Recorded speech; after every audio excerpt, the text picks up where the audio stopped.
So something I wanted to make very clear before I jumped into the next video is my motivations. My motivations for doing this actually have to do with the fact that I had a very, very intense spiritual experience that led me to this information, which eventually I will explain that whole thing that happened. But aside from that, what's really important to me is that other people have this information. This is not for me to make money. This is not to make friends. This is not to be popular. I really don't care if people don't like what I have to say. At the end of the day, I'm doing this because if I didn't give this information, then I would be just as bad as the people that have hidden it from you for thousands of years. That is my true motivation. I have no other hidden agenda in what I'm saying. The other thing that I wanted to mention is that this information, although a lot of my content right now seems very religious in nature, it's not religious. This is a spiritual endeavor.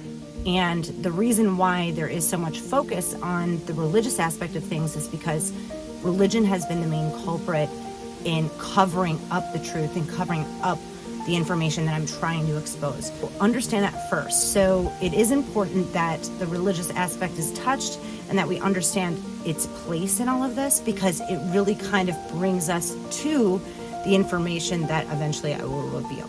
So with that being said, enjoy the video and the future content that I'm going to be releasing. Thanks for watching. One thing that I have always said is that you can't have more than one version of the truth. We know that there has to be an ultimate truth because we're here. We're living and operating in this universe.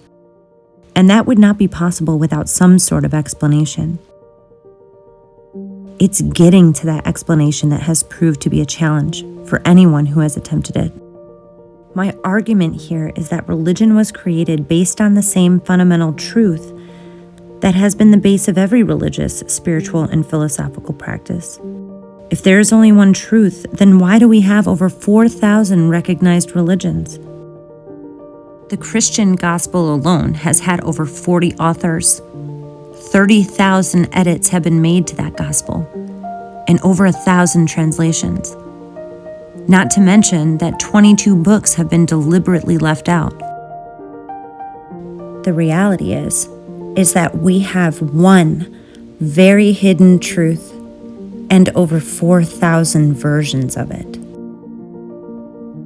Whether you are religious or not, you need to be willing to ask these important questions and open your heart to receive the answer in order to get to the truth. See, when Christians say that the only way to salvation is through Jesus, they aren't wrong. They just don't understand what it means because they have never been taught his teachings. The church doesn't even teach them. In fact, they've deliberately left them out. And I'm going to tell you why. You see, prior to the 10 Commandments that Moses brought down from Mount Sinai and the 5 books of Moses that later became the Torah, all that existed was esoteric and Gnostic practices. Organized religion wasn't a thing. In fact, Moses descended Mount Sinai almost 1,400 years before the birth of Christ. And if we were to really evaluate the 10 Commandments, all Moses was really saying was that there has to be a standard moral law in the world in order for people to connect with God. And it was out of this moral standard that 70 elders were appointed to ensure that this moral law was upheld in society. However, this all changed in 63 BCE when the Romans conquered Israel and they became the Romans of Judea. And it's no surprise that nearly 30 years later, the Romans also conquered Egypt.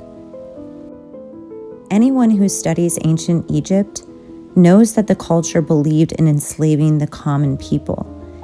It's important to remember this fact as it will be important later. And we also need to remember that it was Moses who led the Israelites out of Egypt in slavery nearly 1,300 years before. This Roman conquest of Egypt created a fascination with its ancient culture. In fact, the cult of Isis had a tremendous impact on the Roman Empire, and this was led by Marcus Antonius, who was a Roman politician, and he was responsible for bringing this cult into the Roman Empire.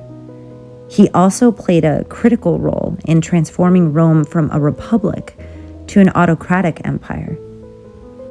Now, this Roman cult of Isis would eventually become what's called the Flavian dynasty, which ruled shortly after the death of Jesus Christ. The reason why this is important is because this Roman Flavian dynasty developed a solar cult, a cult that worshipped the sun. And it is this cult that is currently still in power today. In my next video, I will be breaking down the characteristics of this cult and how it has impacted religion to this day. May the truth come to light, and may the truth set you free.